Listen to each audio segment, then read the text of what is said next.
Okay, तो 3 question तो मैंने अपलोड कर दिए हैं। आज हम लोग करने जा रहे हैं चौथा क्वेश्चन। चौथे क्वेश्चन में हम क्या सीखने वाले हैं, देखो एडजस्टमेंट में आपको अगर आउटस्टैंडिंग प्रीपेड दिया होगा तो उसकी 2 इफेक्ट आपको अच्छे से मालूम है कि क्या होती है। बट अगर ट्रायल बैलेंस में आउटस्टैंडिंग प्रीपेड दिया हो तो उसकी क्या इफेक्ट होगी, कैसे उसको हैंडल करना है, वो हम ये क्वेश्चन में सीखने वाले हैं। तो वीडियो को पूरा देखना, कहीं से भी स्किप मत करना, और वीडियो को ज़्यादा से ज़्यादा आप लोग शेयर करो अपने फ्रेंड्स को, ठीक है, ताकि वो भी सीख सके। ओके चलो। तो ये रहा question number 4। From the following trial balance and of Messrs Meera and Madhav prepare trading and profit and loss account for the year ended 31 March 2019। क्या बनाने का अपने को? Trading and profit and loss account. कभी का? 31 मार्च 2019। देखो जो ईयर ना ख़त्म होता है 31 मार्च को, वो ईयर कभी स्टार्ट होगा 1 अप्रैल को। तो ये अगर मार्च 19 में ख़त्म हो रहा है तो स्टार्ट कभी हुआ होगा 18 को, ठीक है। तो यहाँ से यहाँ तक कितने होते हैं? 12 मंथ्स होते हैं। ये हमें जानना बहुत ज़रूरी है, ठीक है। चलो नेक्स्ट अभी देखते हैं क्या है। डेबिट साइड में आ जाते हैं। पहले डेबिट साइड में क्या होता है? हाँ, या तो एसेट्स होगा या तो क्या होगा? एक्सपेंस होगा, याद रखो। क्रेडिट साइड में क्या होगा? या तो लायबिलिटी होगा या तो फिर क्या होगा? इनकम होगा। ऑलवेज रिमेंबर, ठीक है। चलो, stock, trading, debtors, assets, bills receivable, assets, purchases, trading, returns. Debit side में जो रिटर्न होता है वो सेल्स रिटर्न होता है, तो minus from sales. Minus S का क्या मतलब है? Minus from sales. Carriage inward, trading, carriage outward, profit and loss account, motor vehicle, assets, general expenses, profit and loss, export duty, profit and loss, advertisement, profit and loss. ये देखो 3 साल का है। हम नॉर्मली कितने महीने का एक्सपेंस लिखते हैं? 12 महीने का, यानी 1 साल का। और यहाँ पे कितने साल का दिया है? 3 साल का। तो ए ना चाल में, ठीक है। तो इस पर क्या होएगा? स्टार होएगा। Profit and loss, sorry, printing and stationery, profit and loss, drawing, PC, मतलब पार्टनर्स कैपिटल के डेबिट साइड में जाएगा। डेबिट आइटम है ना, तो डेबिट साइड। अगर बाई चांस हम लोग डेबिट आइटम क्रेडिट साइड में लिखेंगे तो क्या करके लिखेंगे? लेस करके लिखेंगे, ठीक है, याद रखना। Leaser premises, assets, cash at bank, assets, furniture, assets. चलो ये हो गया। नेक्स्ट अभी है bank overdraft, liability, bills payable, liability, creditors, liability, sales, trading, outstanding rent. देखो रेंट है तो नॉमिनल अकाउंट है। नॉमिनल अकाउंट कहाँ जाता है? प्रॉफिट एंड लॉस अकाउंट में, ठीक है, जहाँ इनकम होता है। लेकिन अपने पास रेंट के लिए 2 ही ऑप्शन है, या तो लायबिलिटी या तो इनकम। तो इनकम तो ये है नहीं क्योंकि रेंट है, रेंट एक्सपेंस होता है, ठीक है। तो ये कहाँ जाएगा? लायबिलिटी में जाएगा, ठीक है। वैसे क्रेडिट साइड में अगर खाली रेंट होता तो ये इनकम होता, बट आउटस्टैंडिंग रेंट है तो कहाँ जाएगा? लायबिलिटी। याद रखो ट्रायल बैलेंस में अगर डेबिट या क्रेडिट में आउटस्टैंडिंग प्रीपेड ऐसा आ जाता है, कहाँ पे? ट्रायल बैलेंस के अंदर अगर आउटस्टैंडिंग प्रीपेड वर्ड आ जाए तो उसकी जगह प्रॉफिट एंड लॉस में नहीं होती है, वो कहाँ होती है? बैलेंस शीट में होती है। तो क्रेडिट साइड में होगा तो लायबिलिटी, अगर डेबिट साइड में होगा तो वो एसेट्स में जाएगा, ठीक है। चलो आई होप आप लोग को समझा होगा। अनपेड वेजेस ये भी लायबिलिटी है, और आउटस्टैंडिंग रेंट भी क्या है? लायबिलिटी है। Capital, PC, partners capital account में जाएगा। Purchase return minus from purchase. चलो ये हमने मार्किंग कर लिया। हमें इस क्वेश्चन में एक ही हिडन एडजस्टमेंट मिला है अभी तक। चलो नेक्स्ट अभी है एडजस्टमेंट, क्लोजिंग स्टॉक। ये तो आपको पता होगा, ट्रेडिंग के credit side, balance sheet asset side, ठीक है। Provide provision for doubtful debts, provision है, ठीक है। तो डेटा पे स्टार कर दो, ये न्यू आरडीडी है, ये रहा। फिर नेक्स्ट क्या? Create reserve for discount on debtors. हमने क्वेश्चन 1 या 2 में ये सीखा था, ठीक है। तो reserve for discount on debtors 3%, तो डेटर्स पे 1 स्टार और जाएगा। फिर value of lease hold premises on 31 मार्च। देखो ट्रायल बैलेंस में जो एसेट्स की कीमत होती है ना, वो ओपनिंग बैलेंस होता है, मतलब 1 अप्रैल की वैल्यू होती है वो, ठीक है। और एडजस्टमेंट में कौन सी वैल्यू दी है? 31 मार्च, यानी 1 साल बाद की वैल्यू दी है। तो अब लीज होल्ड प्रीमाइसेस अगर देखोगे तो साल के स्टार्टिंग में कितने का था? 1,10,000, एंड में कितना हो गया? 1 लाख। तो इसका क्या करना है? वीडियो देखते रहो, समझ में आ जाएगा। Outstanding expenses, printing and stationery 500, तो where is printing and stationery. चलो स्टार्ट कर दो इस पर। तो काफ़ी छोटा सम है, इसको हम लोग सॉल्व करते हैं अभी। आप लोग देखो कैसे क्या करना है। चलो सबसे पहला आइटम क्या है, स्टॉक, यानी कौन सा स्टॉक, ओपनिंग स्टॉक 25,000। तो यहाँ पे आएगा ओपनिंग स्टॉक में ट्रेडिंग अकाउंट में 25,000। फिर नेक्स्ट क्या है, डेटर्स, डेटर्स 80,500। तो एसेट्स में हम लिखेंगे डेटर्स 80,500। क्यों अंदर के कॉलम में लिखा, क्योंकि इस पे 2 स्टार है, 2 स्टार है तो एक पहले स्टार के लिए 1 लाइन, दूसरे स्टार के लिए 1 और 2 लाइन और, तो टोटल कितनी लाइन छोड़ी हमने, 3 लाइन। फिर अगला क्या है, बिल्स रिसीवेबल 10,000।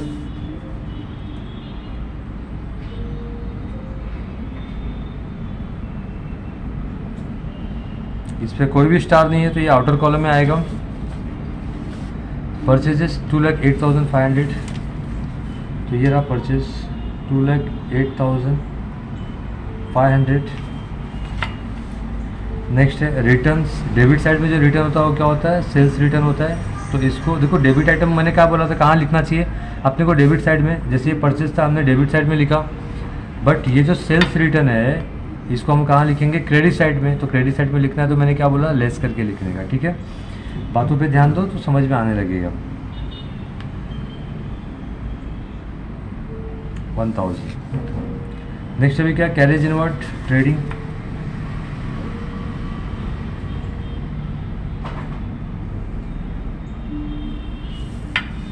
कितना कैरेज इनवर्ड, 3,000। कैरेज इनवर्ड के बाद क्या, carriage outward profit and loss. तो 5-6 लाइन छोड़ दो ट्रेडिंग के लिए, उसके बाद से स्टार्ट करो। 2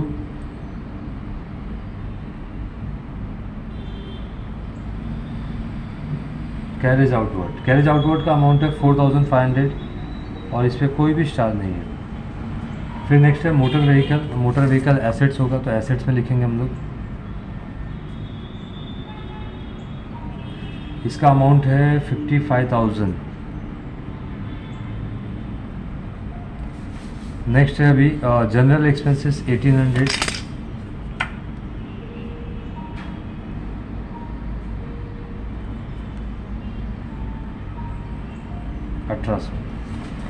नेक्स्ट अभी क्या है, जनरल एक्सपेंसेस हो गया। एक्सपोर्ट ड्यूटी, इंपोर्ट ड्यूटी होता तो हम ट्रेडिंग में लिखते थे, ठीक है, ऊपर। एक्सपोर्ट ड्यूटी है, इसके लिए हम कहाँ लिखेंगे, प्रॉफिट एंड लॉस में। एक्सपोर्ट ड्यूटी कितना है, 900, तो यहाँ पे बाहर हम 900 लिखेंगे। फिर एडवर्टीजमेंट 4,800 टू एडवर्टीजमेंट 4,800, इस पे स्टार है तो अंदर ही लिखो। प्रिंटिंग एंड स्टेशनरी स्टार है इस पे भी।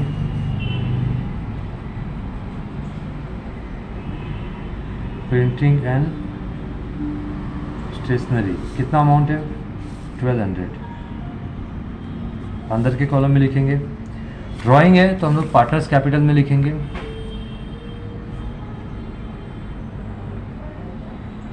टू ड्राइंग, मीरा का ड्राइंग है 3,500 और माधव का ड्राइंग है 2,000। Lease hold premises, lease hold premises 1,10,000, इस पे भी स्टार है तो इसको हम अंदर के कॉलम में लिखेंगे। ठीक है, cash at bank 45,000, cash at bank 45,000। फिर फर्नीचर 8,300,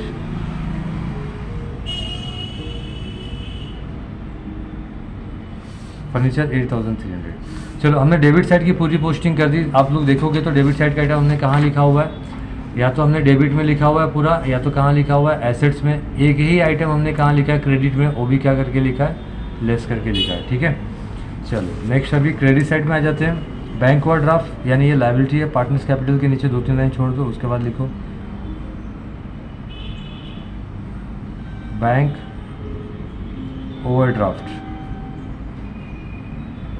5,000।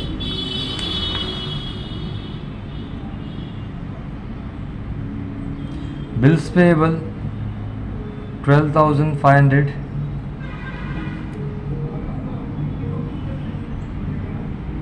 क्रेडिटर्स 68,000। अगला दिया है सेल्स 3,25,000। 3,25,000 में से 1,000 माइनस करेंगे तो यू विल गेट 3,24,000। ठीक है, सेल्स रिटर्न माइनस हो गया। नेक्स्ट है आउटस्टैंडिंग रेंट 2,000। तो मैंने इसको क्या बताया, कहाँ लिखेंगे, लाइबिलिटी में। आउटस्टैंडिंग रेंट, आउटस्टैंडिंग आप लोग फुल फॉर्म में लिखना 2,000। नेक्स्ट क्या है, अनपेड वेजेस। अनपेड का मतलब भी आउटस्टैंडिंग होता है, याद रखो। अनपेड वेजेस ये है 1,500। चलो नेक्स्ट अभी क्या है, capital Meera Madhav liability item है, यानी क्रेडिट आइटम है, तो हम लोग कहाँ लिखेंगे, पार्टनर्स कैपिटल के क्रेडिट साइड में। तो by balance brought down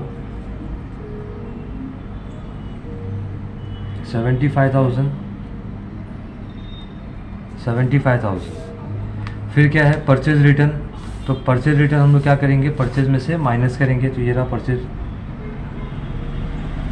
minus करेंगे 1,000 तो हमको क्या मिलेगा, 2,07,500। ठीक है, चलो ये हो गया। तो हमने क्या की, सारी पोस्टिंग कर डाली। ठीक है, अब देखो सब पोस्टिंग करने के बाद हमें क्या करना चाहिए, एडजस्टमेंट करना चाहिए। बट एडजस्टमेंट करने के पहले जो हिडन एडजस्टमेंट होते हैं ट्रायल बैलेंस के अंदर ही, सबसे पहले उसको सॉल्व कर लेने का। नहीं तो आप एडजस्टमेंट 1 2 3 4 5 करोगे, चलो हो गया 5 तक एडजस्टमेंट हो गया अपना काम, सम सॉल्व। ठीक है, बट आप क्या करोगे, एक आध क्वेश्चन आपका, एक आध एडजस्टमेंट भूल जाओगे अगर ट्रायल बैलेंस के अंदर का होगा तो, जिसको हिडन एडजस्टमेंट बोलते हैं।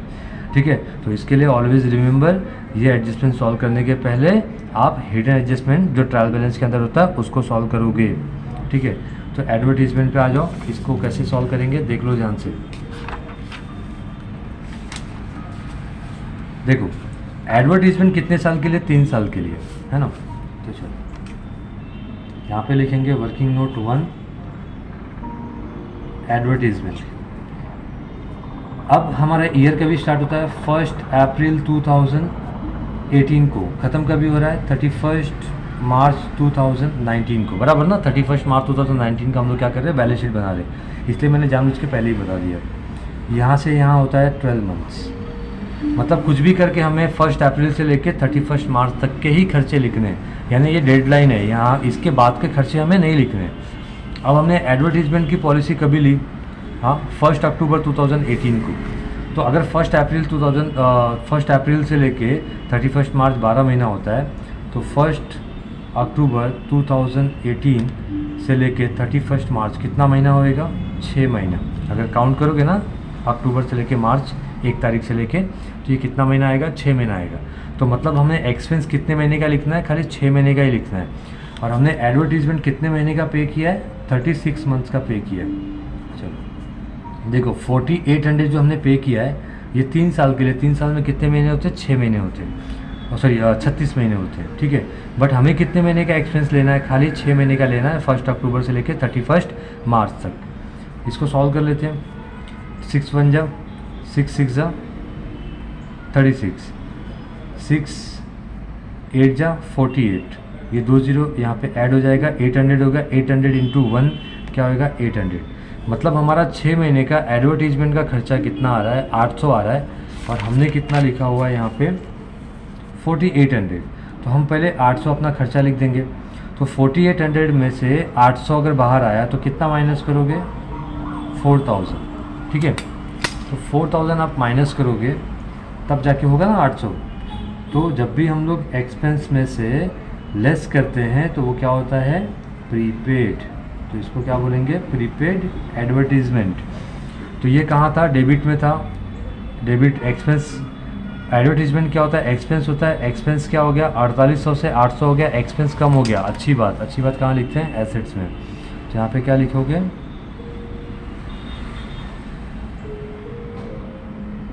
एडवर्टीजमेंट प्रीपेड, या फिर प्रीपेड एडवर्टीजमेंट लिखते तो ज़्यादा अच्छा होता। चलो तो ये रहा 4000 हमने लिख दिया। ठीक है, तो ये हमने सॉल्व किया हिडन एडजस्टमेंट। ठीक है, ऑलवेज रिमेंबर। ठीक है, चलो नेक्स्ट अभी अगला एडजस्टमेंट देख लेते हैं। क्लोजिंग स्टॉक 32,000, तो इसकी इफेक्ट तो आपको बहुत अच्छे से मालूम है। बाय क्लोजिंग स्टॉक 32,000, इसकी सेकेंड इफेक्ट कहाँ आएगी? एसेट्स में। क्लोजिंग स्टॉक 32,000, ठीक है। फिर अगला क्या है? Provide provision for doubtful debts 2,000। देखो प्रोविजन वर्ड आ गया ना, या डाउटफुल वर्ड आ गया, तो इसका मतलब समझ जाओ ये क्या है? न्यू RDD है, ठीक है। Always remember. तो कितना है? ये बोला है 2,000, तो हम लोग क्या करेंगे यहाँ पे? डेटर्स में से लेस, आपको पता है न्यू RDD हम लोग क्या करते हैं? लेस करते हैं। 2,000 लेस किया, तो ये हो जाएगा 78,500। क्या हो रहा है? एसेट्स की वैल्यू कम हो रही है। अब देखो मैंने यहाँ पे ना बैड डेब्ट्स वाला ना फॉर्मूला नहीं लिखा है, bad debts add further bad debts add new RDD less old RDD। क्यों नहीं लिखा है? क्योंकि ना वो 4 में से 3 आइटम तो है ही नहीं। बैड डेब्ट्स ट्रायल बैलेंस में मुझे दिखा ही नहीं, तो मैं क्यों लिखूँ? बैड डेब्ट्स नहीं है, ओल्ड RDD यहाँ पे क्रेडिट साइड में रहता है, वो भी नहीं है, फर्दर बैड डेब्ट्स भी नहीं है, तो वो फॉर्मूला लिखने का कोई मतलब नहीं है। तो वो फॉर्मूला कब लिखने का? क्वेश्चन पढ़ने के बाद, ठीक है। अगर क्वेश्चन में bad debts further bad debts सारी चीज़ें दी है तो फॉर्मूला लिखो यहाँ पे, अदरवाइज़ क्या करो? मत लिखो, आपका जगह बचेगा, ठीक है, तो आपके काम आएगा, स्पेस खाली मिल जाएगा ना अपने को। तो 2 यहाँ पे क्या लिखेंगे? New RDD। कितना अमाउंट लिखेंगे? 2,000। चलो इसकी भी 2 इफेक्ट हो गए। अब अगला अपने को क्या दिया? Create reserve for discount on debtors 3%। Debtors पे अपने को डिस्काउंट क्रिएट करना है। तो डेटर्स देखो पहले कितने के थे? 80,500, बाद में ये 2,000 माइनस किया तो कितने हो गए? 78,500। तो अभी 78,500 का हम लोग 3% कैलकुलेट करेंगे। चलो यहाँ पे कैलकुलेट कर लेते हैं। 78,500 इंटू 3%, 2 0 कैंसिल हो गया। 3 5 जा 15, 1 कैरी गया, 8 3 जा 24, 24 प्लस 1 कितना होगा? 25, 2 कैरी गया, 7 3 जा 21 प्लस 2 कितना होगा? 23। तो 2,355। डेटर में से क्या करेंगे? Less reserve for discount 2,355। देख लेते हैं यही है क्या? यस यही है। चलो माइनस कर लो। 10 माइनस 5 5, 9 माइनस 5 4, 4 माइनस 3 1, अब 8 माइनस 2 6, ठीक है। और ये क्या हो जाएगा? 7 का 7 नहीं रहेगा, तो 76,145 फाइनली अपना डेटर्स आया। क्या हुआ यहाँ पे? डेटर्स में से हम लोग ने रिजर्व फॉर डिस्काउंट क्या किया? माइनस किया, तो एसेट्स की वैल्यू कम हुई। एसेट्स की वैल्यू कम हुई, बुरी बात। कहाँ लिखते हैं? प्रॉफिट एंड लॉस के डेबिट साइड में। 2 reserve for discount on debtors, पूरा बताना पड़ेगा। 2,355, ठीक है। चलो नेक्स्ट अभी क्या है? लीजर प्रीमाइसेस और value of leaser premises on 31 March 2019 is 1 lakh. चलो अपने लीजर प्रीमाइसेस का स्टार्टिंग में वैल्यू कितना था? 1,10,000। अभी एंड में कितना हो गया? 1 लाख हो गया, यानी वैल्यू क्या होगी अपने एसेट्स की? कम होगी। कितने से? 10,000 से। तो एसेट्स की वैल्यू कम होती है तो हम लोग क्या लिखते हैं? या तो डेप्रिसिएशन लिखने का, या तो क्या लिखने का? रिटर्न ऑफ, ठीक है। चलो क्या हुआ? एसेट्स की वैल्यू कम हो गई, बुरी बात। कहाँ लिखेंगे? प्रॉफिट एंड लॉस के डेबिट साइड में। 2 क्या लिखोगे?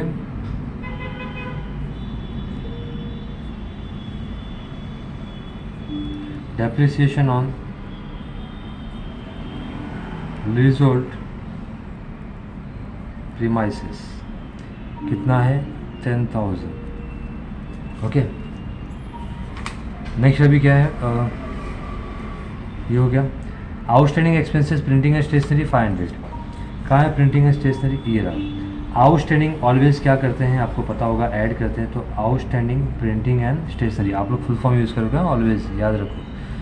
500 तो 1200 और 15 500 कितना हो गया? 1700 हो गया, ठीक है। चलो ये हो गया। हमने ऐड किया एक्सपेंस, पहले 1200 था, अभी कितना हो गया? 1700 हो गया। एक्सपेंस बढ़ गया, बुरी बात। कहाँ लिखेंगे? लायबिलिटी में। आउटस्टैंडिंग प्रिंटिंग एंड स्टेशनरी 500, ठीक है। चलो ये भी हो गया। तो हमने क्या किया, हिडन एडजस्टमेंट सॉल्व कर दिया, एडजस्टमेंट सॉल्व कर दिया, सब कुछ हो गया। अब हम लोग क्या करेंगे, बैलेंस करेंगे, ठीक है, मतलब टोटल फाइंड करेंगे। ओके, तो मैंने यहाँ पे देखो लिख लिया है, क्रेडिट का टोटल मैंने किया कितना है 3,56,000 और डेबिट का टोटल मैंने किया कितना है 2,35,500। अब इसको इसमें से ज़्यादा कौन सा है, क्रेडिट वाला ज़्यादा है, ठीक है। तो हम लोग टोटल में क्या लिखेंगे, क्रेडिट वाला 3,56,000, यहाँ पे भी कितना लिखेंगे 3,56,000। अब इसमें से इसको माइनस कर लेते हैं, देखते हैं कितना आता है डिफरेंस। 0 - 0 0, 10 - 5 5, और ये कैरी होता तो 5 हो गया, 5 - 5 0, 5 - 3 2 और 3 - 2 1, 1,20,500। चलो, तो यहाँ पे अपना जो प्रॉफिट आ रहा है 1,20,500 है। तो इसको क्या बोलेंगे, to gross profit carry down, ठीक है। सीडी उधर के क्या पीना है अपने को, बीडी। तो बाय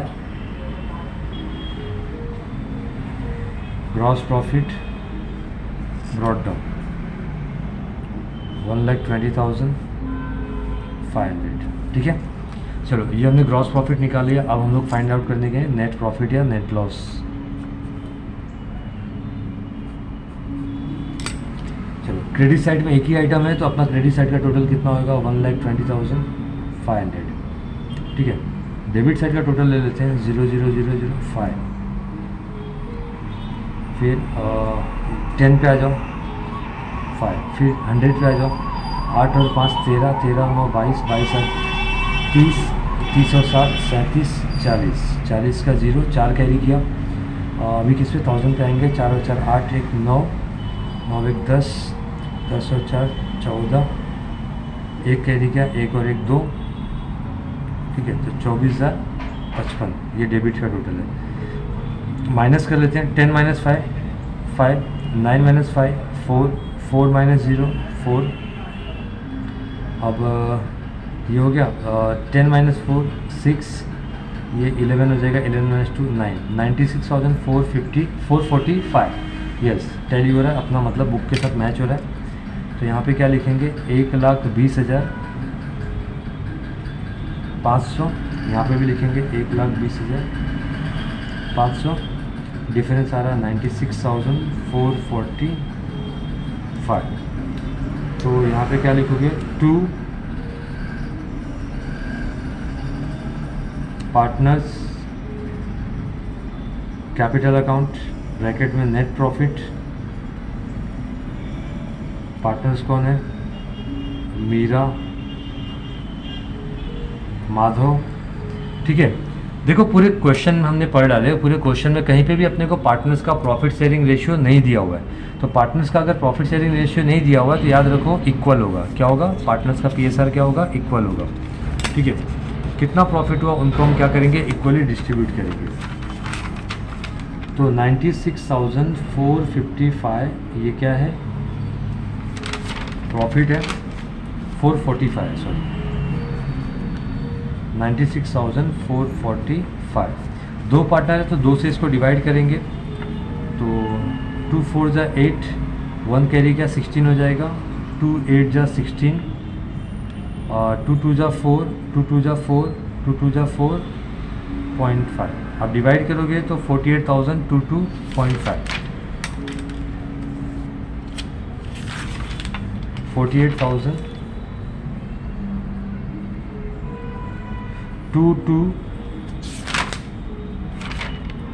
2.5 आ रहा है। तो एक काम करो, एक को 8 आना ज़्यादा दे दो और एक को क्या करो 8 आना कम दे दो, ठीक है।